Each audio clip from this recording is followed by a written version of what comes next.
फातिमा की रानी माँ, प्रभु यीशु की माँ, आसरा तू ही है माँ।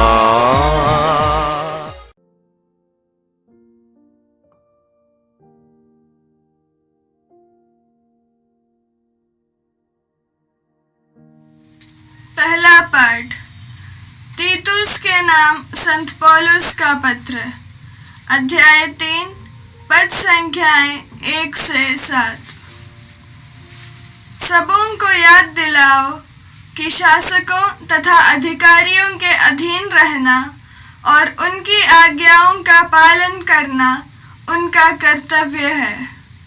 वे हर भले कार्य के लिए तत्पर रहें, किसी की निंदा ना करें, झगड़ालू नहीं बल्कि सहनशील हों और सब लोगों के साथ नम्रता पूर्वक व्यवहार करें, क्योंकि हम भी तो पहले नासमझ, अवज्ञाकारी, भटके हुए, हर प्रकार की वासनाओं और लालसाओं के वशीभूत थे। हम विद्वेष और ईर्ष्या में जीवन बिताते थे। हम घृणित थे और एक दूसरे से बैर करते थे, किंतु हमारे मुक्तिदाता ईश्वर की कृपालुता तथा मनुष्यों के प्रति उसका प्रेम पृथ्वी पर प्रकट हो गया। उसने नवजीवन के जल और पवित्र आत्मा की संजीवन शक्ति द्वारा हमको बचाया। उसने हमारे किसी पुण्य कर्म के कारण ऐसा नहीं किया, बल्कि इसलिए कि वह दयालु है। उसने हमारे मुक्तिदाता यीशु मसीह द्वारा हमें पवित्र आत्मा का प्रचुर वरदान दे दिया, जिससे हम उसकी कृपा की सहायता से धर्मी बनकर अनंत जीवन के उत्तराधिकारी बनने की आशा कर सके। यह प्रभु की वाणी है। ईश्वर को धन्यवाद। भजन अनुवाक्य। प्रभु मेरा चरवाहा है, मुझे किसी बात की कमी नहीं। प्रभु मेरा चरवाहा है, मुझे किसी बात की कमी नहीं। प्रभु मेरा चरवाहा है, मुझे किसी बात की कमी नहीं। वह मुझे हरे मैदानों में चराता है। वह मुझे विश्राम के लिए जल के निकट ले जाकर मुझ में नवजीवन का संचार करता है। वह अपने नाम का सच्चा है। वह मुझे धर्म मार्ग पर ले चलता है। अनुवाक्य। प्रभु मेरा चरवाहा है, मुझे किसी बात की कमी नहीं। प्रभु मेरा चरवाहा है, मुझे किसी बात की कमी नहीं।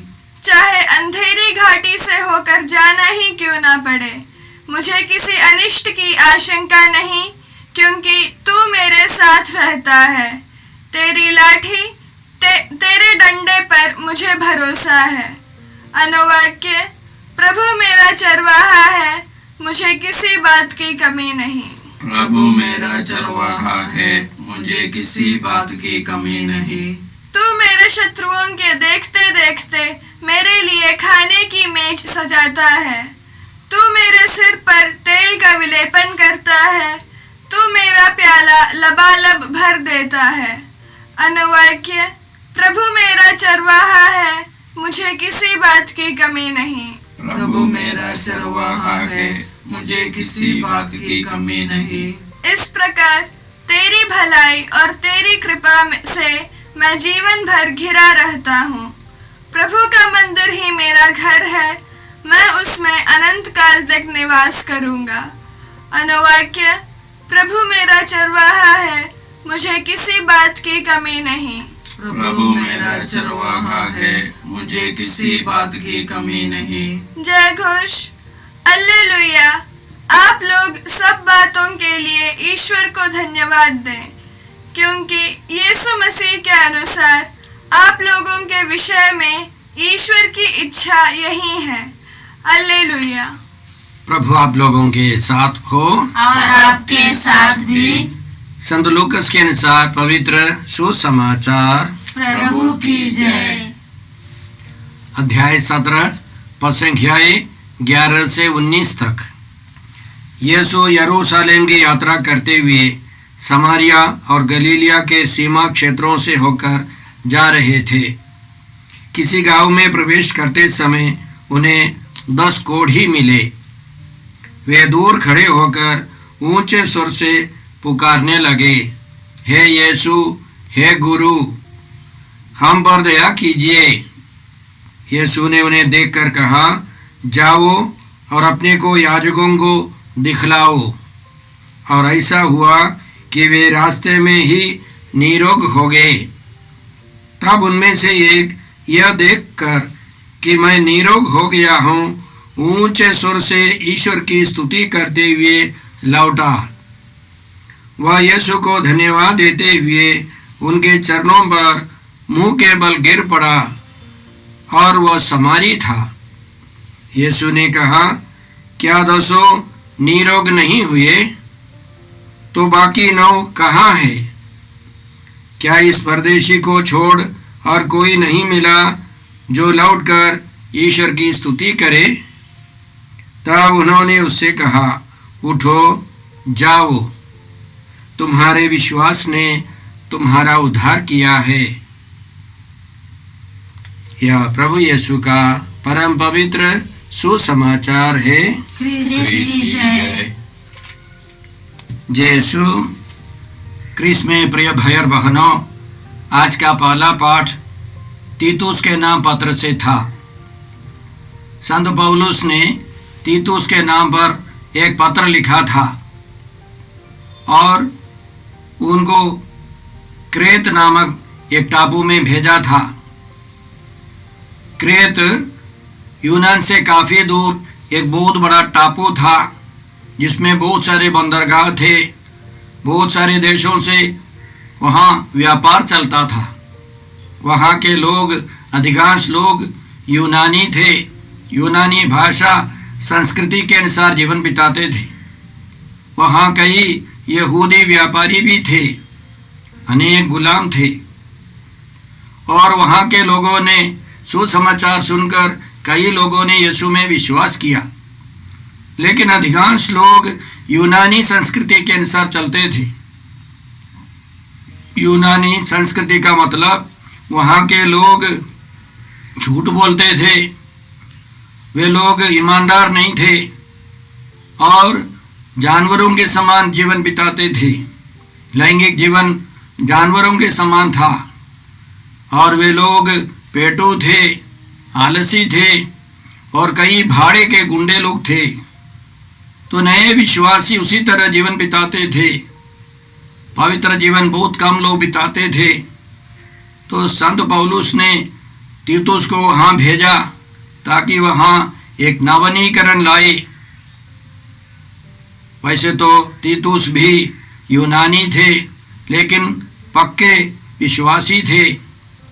संत पौलुस के साथ यात्रा करते थे और साथ साथ वे सुसमाचार के प्रचार में उत्सुक थे। तो संत पौलुस ने समझा कि क्रेत एक अच्छी जगह है जहाँ से सुसमाचार का प्रचार आसानी से हो सकता है। तो वहाँ की कलीसिया में एक नवीनीकरण लाना अनिवार्य था। इसलिए इस पत्र की शुरुआत में संत पौलुस उनको समझाते हैं कि नए नए समर्पित अच्छे अध्यक्षों को नियुक्त करना है। साथ साथ सभी तरह के लोगों को वे मार्गदर्शन करते हैं। इस संदर्भ में आज का पाठ है और संत पौलुस का कहना है कि सबसे पहले विश्वासी लोग अधिकारियों के अधीन रहें, उनकी आज्ञाओं का पालन करें, विद्रोह नहीं करना है, लड़ाई झगड़ा नहीं करनी है। उसके अलावा ईमानदारी का जीवन, साथ साथ पवित्र जीवन बिताना है। तो उनको वे कहते हैं कि वहाँ के विश्वासी लोग त्रिएक ईश्वर में विश्वास करें। पिता ईश्वर की अनंत करुणा से, दया से ईश्वर ने अपने पुत्र यीशु को भेजा है और यीशु के द्वारा उनको पवित्र आत्मा मिला है, जिससे वे स्वर्गीय नागरिक भी अच्छी तरह उसकी नागरिकता के लिए तैयार हो जाए।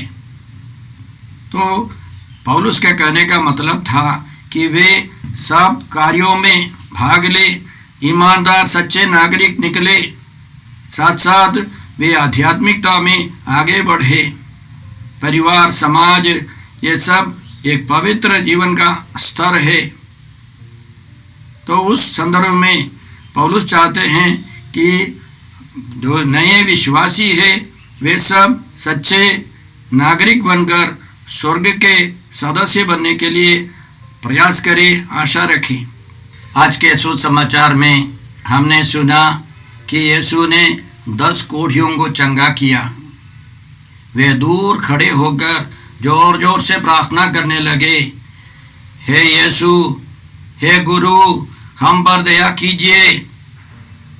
यीशु ने तरस खाकर उनको बताया, जाओ अपने को याजकों को दिखलाओ। और वे विश्वास कर वे चले गए याजकों को दिखलाने के लिए, और रास्ते में 200 चंगे हो गए। लेकिन उनमें से एक समारी, उसने देखा कि वो चंगा हो गया तो वो लौट आया। उसने जोर जोर से ईश्वर की स्तुति की, प्रभु यीशु को धन्यवाद दिया, यीशु के सामने मुंह के बल गिर कर यीशु की आराधना की। यीशु बहुत खुश हो गए। तो यीशु पूछते हैं, 200 निरोग हो गए, 9 कहाँ है? बाकी 9 कहाँ है? और खुश होकर के यीशु उस समारी से कहता है, उठो, जाओ, तुम्हारे विश्वास ने तुम्हारा उद्धार किया है। यह बहुत बड़ी एक घटना है, बहुत बड़ा चमत्कार है। 10 रोगी, कुष्ठ रोगी, कोढ़ी चंगे हो गए। तो इस घटना से, इस पाठ से हमको बहुत सारी शिक्षाएं मिलती है। क्या क्या शिक्षाएं? सबसे पहले 10 कोढ़ी हमको क्या सिखाते हैं कि हर परिस्थिति में हर व्यक्ति को यीशु के पास आना है। दूसरा कोई मुक्तिदाता नहीं है। हमारे देश में या अन्य धर्मों में, हमारे समाज में तरह तरह के नेता गण होंगे, धर्म के स्थापक होंगे, वे सब मुक्ति नहीं दे सकते। मुक्ति देने वाले केवल यीशु हैं। तो यह सब कोढ़ी 10 हमको सिखाते हैं, हमको यीशु को पुकारना है, दिल से पुकारना है। और यीशु से प्रार्थना करने पर यीशु हमारे प्रार्थना सुनते हैं। यह समारी हमको क्या सिखाते? यह समारी हमको सिखाता है, सबसे पहले जब उसने देखा कि वो चंगा हो गया, वो लौट आया है, उसको विश्वास मिला। क्या विश्वास मिला? यह केवल चंगा करने वाला नहीं है, यह मेरा ईश्वर है, मेरा रक्षक है, मैं उनकी आराधना करूंगा। वो ईश्वर को धन्यवाद देकर, ईश्वर की स्तुति करके यीशु की आराधना करने लगा। तो यह परदेशी है। याद रखें, अन्य 9 जन शायद यरूशलेम मंदिर की ओर चला गया, क्योंकि लेवी ग्रंथ अध्याय 14 में लिखा है, जब कोई भी कोढ़ी चंगा हो जाता है, उसको पहले पुरोहित के पास जाना है, सर्टिफिकेट लेना है, उसके बाद जाकर तरह तरह की बलियां चढ़ानी है, ताकि वह समाज में शामिल हो जाए। उस यरूशलेम मंदिर के वहाँ लिखा हुआ है, अंदर केवल यहूदी प्रवेश कर सकते, परदेशी को, गैर यहूदियों को प्रवेश करने की अनुमति नहीं है। और यह गैर यहूदी लौट आया है। उसने क्या समझा? उसने समझ लिया कि सच्चा मंदिर, सच्ची मंजूषा यीशु है। वे लोग मंदिर की ओर बढ़े तो यह समारी यीशु की ओर आए, आकर्षित हो गए, यीशु की ओर मुड़ा। वो हमको सिखाता है कि सच्चे ईश्वर की खोज करने वाले सभी व्यक्ति यीशु के पास आएंगे। सच्ची आराधना यीशु की आराधना है। यीशु सच्चा मंदिर है, सच्ची मंजूषा है। और उसके अलावा वह समारी हमको सिखाता है कि सभी समारी, सभी गैर यहूदी यीशु के पास आ सकते हैं। और ईश्वर चाहता है कि सभी मनुष्य यीशु के पास आए, यीशु की ओर आकर्षित हो जाए, यीशु को पहचाने। तो आज के पहले पाठ में, सुसमाचार में बहुत सारी समानताएं हैं, बहुत सारी समानताएं हम लोग पा सकते हैं। सबसे पहले हम लोगों को ईमानदारी का जीवन बिताना है, स्वर्गीय नागरिक के रूप में जीवन बिताना है, त्रिएक ईश्वर में विश्वास करना है। उस समारी ने भी ईश्वर की स्तुति की, यीशु को धन्यवाद दिया, यीशु की आराधना की। यही संत पौलुस क्रेत के लोगों को सिखाते हैं और हम लोगों को यह समारी सिखाता है कि त्रिएक ईश्वर में विश्वास करने से ही मुक्ति पा सकते हैं। इसके अलावा उन 9 कोढ़ियों के बारे में हम लोग सोचे। आज भी इसी तरह बहुत सारे लोग हैं जो कुछ पाकर, यीशु से कुछ कृपा पाकर संतुष्ट रहते हैं। उनको मुक्ति का कोई मतलब नहीं है। उनकी बीमारी समाप्त हो गई या उनको एक मकान मिल गया, उनका स्वास्थ्य अच्छा हो गया, नौकरी लग गई, फिर यीशु से कोई मतलब नहीं है। वो केवल उनके लिए यीशु गुरुवर है, एक गुरु है, इच्छा पूरी करने वाला एक व्यक्ति या एक देवता। हमारे सेंटर में भी कई लोग ऐसे आते हैं, उनको चंगाई मिलने के बाद फिर उन लोगों को हम बिरले ही मिलते हैं, लेकिन कुछ लोग ईमानदारी से बराबर यीशु के पास आते हैं। इसके अलावा आज के परिवेश में बहुत सारे अन्य धर्म के लोग मीडिया के कारण सच्चाई पहचान लेना शुरू करते हैं। जैसे पुराने धर्म के लोग बहुत सारे झूठ बोलते हैं, झूठ सिखाते हैं। अब मीडिया में किसी का गला नहीं काट सकता है। अमेरिका से एक आदमी सच्चाई सिखाता है उनके धर्म लेकर के, ये सब लोग जानने लगे तो कई युवक लोग, उनके धर्म के लोग, वे लोग नास्तिक बन जाते, युक्तिवादी बन जाते, वे ईश्वर को त्याग देते। यह भी उन 9 कोढ़ियों के समान है। हमको यीशु के पास आना है। वह समारी सिखाता है किसी भी धर्म के कोई भी व्यक्ति क्यों ना हो, उस व्यक्ति को यीशु के पास आना है। परम पवित्र त्रित्व में विश्वास कर ईश्वर की संतान का जीवन बिता सकते हैं।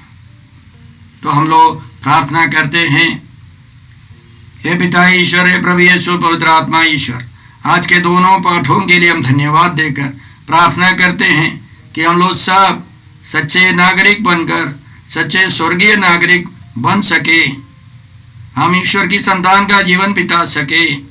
हमें प्रार्थना करते हैं प्रभु क्रिस्त के द्वारा।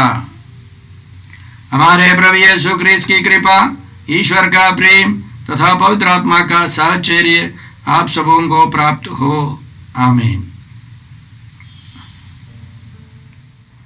जय यीशु क्रिस्त में प्रिय भाई और बहनों, प्रभु यीशु ने हमें आदेश दिया है संसार के कोने कोने में जाकर सारी सृष्टि को सुसमाचार सुनाओ।